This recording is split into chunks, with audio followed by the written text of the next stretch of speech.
Professor Rui Povas, professor, colega e amigo. Muito obrigado. Então, boa tarde a todos. Eu gostaria de começar por felicitar o ICOMOS por esta iniciativa, por este seminário, na pessoa da Maria Ramalho, e, naturalmente, também agradecer o convite que me foi endereçado para participar nesta mesa redonda de fecho deste seminário. Os temas que nos foram propostos tinham a ver com reabilitação em geral, também a gentrification e o problema do turismo. Todos eles já foram hoje amplamente tratados e, portanto, eu, se calhar, enfim, organizei aqui uma pequena intervenção que vou tentar que seja mesmo pequena para que o PONG tenha início o mais rapidamente possível. Elegendo a questão da reabilitação urbana, eu diria que ela tem duas dimensões relevantes, uma técnica e uma outra política. Pegando na dimensão técnica, organismos vários, dentre os quais destacaria o ICOMOS, não é natural, têm produzido imensos documentos de reflexão. A Ana Paula Amendoeira indicou-nos hoje, na intervenção da manhã, uma série deles, que explicitam princípios de intervenção, que permitem definir critérios de intervenção e, no final, estabelecer boas práticas. Portanto, tudo isto realizado com base em conceitos que há que reconhecer nem sempre muito claros, há que reconhecer, em resultado, por um lado, da realidade, da diversidade de entendimentos que neste mundo temos muito diversificada sobre aquilo que é o próprio conceito de património. Portanto, há políticas, há entendimentos muito distintos e, portanto, sendo o ICOMOS de dimensão mundial, há aqui alguma dificuldade em definir estes conceitos com extremo rigor, em alguns casos. Em todo caso, temos um corpo teórico, podemos dizer, relativamente consolidado nesta matéria. Aqui importa também, já agora, se me permitem, reconhecer o papel das universidades como ator fundamental nesta produção e difusão de conhecimento científico, técnico, etc., e realçar, portanto, o papel fundamental que elas têm tido na capacitação técnica dos principais agentes, sejam arquitetos, engenheiros em particular, urbanistas, economistas, sociólogos, enfim, todo o conjunto de intervenientes que aqui temos. Portanto, eu diria então que o problema surge, de facto, na operacionalização, na prática deste conhecimento. Aí as dificuldades, quando se trata de intervenções específicas em edifício e na cidade, é bem mais complexa. No entanto, penso que é possível claramente identificar os casos extremos, diria assim. Casos extremos de boas práticas e casos extremos de más práticas. Pelo menos esses eu julgo que é fácil de identificar e, neste caso, há que ser claro, a CERU tem sido um bom exemplo de más práticas. Portanto, quanto a isto, não temos que ter dúvidas, pese embora, enfim, as dificuldades de algumas análises. No entanto, dito isto sobre o problema técnico, eu penso, um pouco, o Walter Roça também já o disse, no essencial está resolvido, apesar das dificuldades que depois a sua operacionalização prática tem. Eu diria então que o fundamental da reabilitação urbana faz-se no plano político. Aí é que se joga. Nas suas diferentes e complexas dimensões, urbanística, desde logo, sociológica, económica, etc. E a política de reabilitação urbana emana claramente de um projeto de governo da cidade que é bem mais amplo. As intervenções da CERU, Cardosas, Carlos Alberto, etc., são disto um bom exemplo. Eu lembro aqui, enfim, uma afirmação que eu recordo do ex-presidente Rui Rio, que justificou publicamente a extinção do CRUARB essencialmente pela sua falta de eficácia. Ou seja, os metros quadrados produzidos pelo CRUARB, naqueles anos largos da sua ação, foram insignificantes do ponto de vista do investimento público, etc., etc. Esta foi, digamos, a justificação pública que foi dada à data.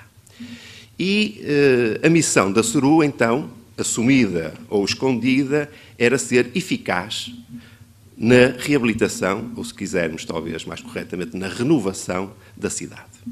Diria então que a missão da CERU tinha 3 pontos essenciais. Renovar a cidade, ou seja, fazer muitos metros quadrados, aquilo que o CRUARB não tinha conseguido. Isto fazê-lo com um reduzido investimento público e, portanto, eleger como ator fundamental o mercado.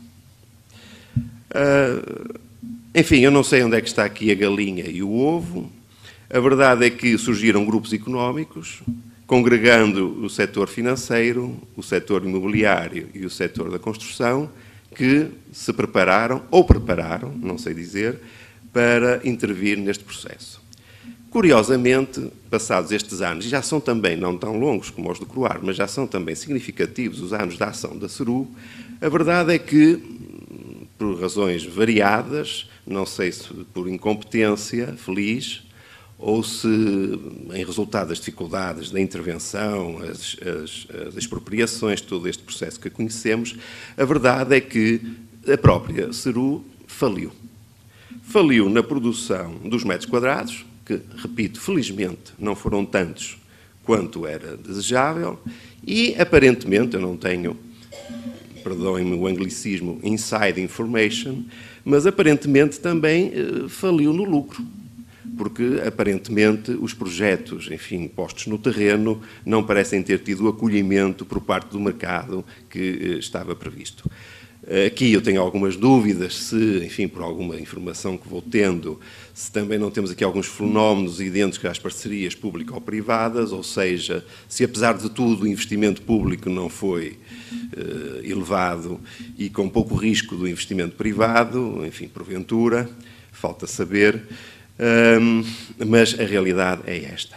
Uma nota também, e no seguimento até de um apontamento que eu penso bastante pertinente do Álvaro Domingues, o meu colega, a falta de legitimação ou de capacidade política da tutela.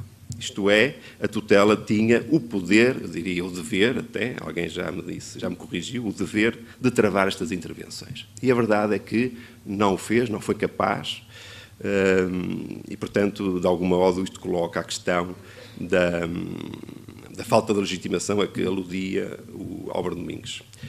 Portanto, que papel para a CERU, se é que precisamos de uma CERU, seguindo a ideia aqui exposta pelo Walter Roça, facilitador das ações que também, eu julgo, deverem privilegiar, antes de mais, diversidade das ações. Apoiar os pequenos e médios investidores, tenho mais dúvidas que os grandes investidores tenham lugar em ações que devem privilegiar efetivamente as parcelas e não os quarteirões.